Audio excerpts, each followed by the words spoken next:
Hello everybody.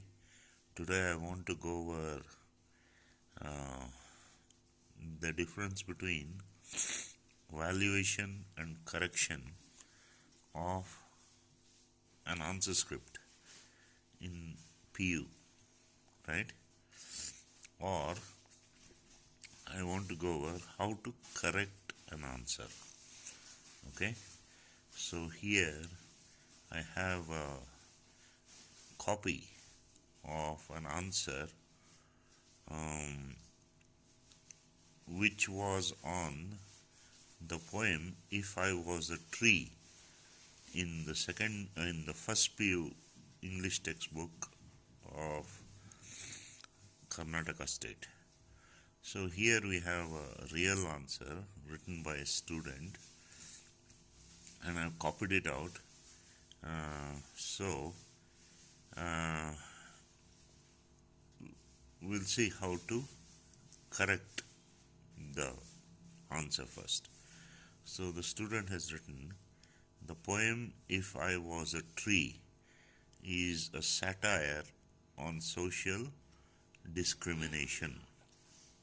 This is the first sentence. So everything is okay. The punctuation, there is a single inverted comma or commas around the title of the poem. Each word capitalized as it should be because it's a title, right? If I was a tree. So this sentence seems to be correct except for this part where the student has wrapped around onto the next line the word discrimination. So we'll highlight that in red, right? Next is next sentence. The poet is imagination to become a tree. He or she has written, right? So this sentence is incorrect. How do we correct it? So we can correct it in many ways, but one of them is we strike out the is and we make the word imagination into imagines, and then we add he wants to. Then we add he wants. So the sentence will now read, the poet imagines he wants to become a tree. Now, how do we classify these errors? So this word is deleted, and the word imagination, which is a noun, becomes the verb imagines. So this error will come under word choice. The two forms of the word imagine, imagination and imagines.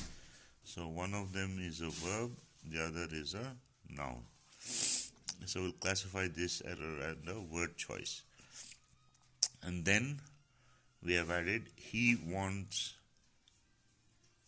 So these two will be classified under missing word. He is a pronoun, wants is a verb. So this is how we'll correct this sentence. So the corrected sentence will read, the poet imagines he wants to become a tree. Next, what has the student written? What has he or she written? The poet is in imagination that he wanted to become a tree. Right? So again, it's a repetition of the previous sentence. So we can delete this sentence. We can delete this sentence without changing the meaning. Right? That's one way of correcting it. So we can totally delete the sentence because it doesn't add anything to the paragraph, or if we wanted to, we can change it as follows. The poet, we delete is the poet in his imagination. Then we add one more word, thinks that he wanted to become a tree. Right? So, as I said, the meaning does not change, but there's a slight difference in this sentence and this sentence. So, how do we classify? If we add the word his, it will come under missing word, and this will also come under missing word. So, that's one way. The next sentence. The bird would not ask before it built the nest that what caste you are for tree. Right? So, what are the missing parts of this sentence? The bird would not ask him, referring to the poet or the tree. This would be classified as a missing word. Before it built the nest, that what? So, that is extra. So, we will delete that and we'll change the word to what to which caste. Then the word you will become he, are will become was, for will become from, and then we'll add a. So the corrected sentence would read, the bird would not ask him before it built the nest which caste he was from a tree. Okay, so what are the changes we made? Here we added the missing word, then we deleted the word that. With this is a word choice, what to which is a word choice, and then you to he is also a word choice, are to was is also a word choice, but for to from is a error in preposition, and then a is an article, right? So next, the last sentence, the shadow wouldn't feel bad for sunlight. So this sentence is unclear.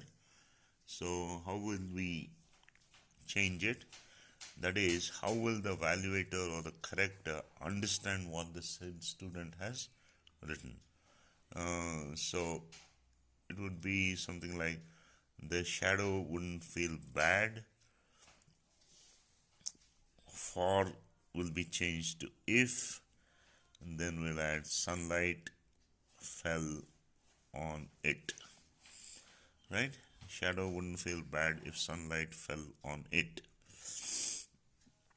Okay, so finally the poet is saying that it was a insanity for a human being. The poet, so here, how can we change the last sentence? The poet is saying will become says. So this is an error in verb tense. The poet says that it was insanity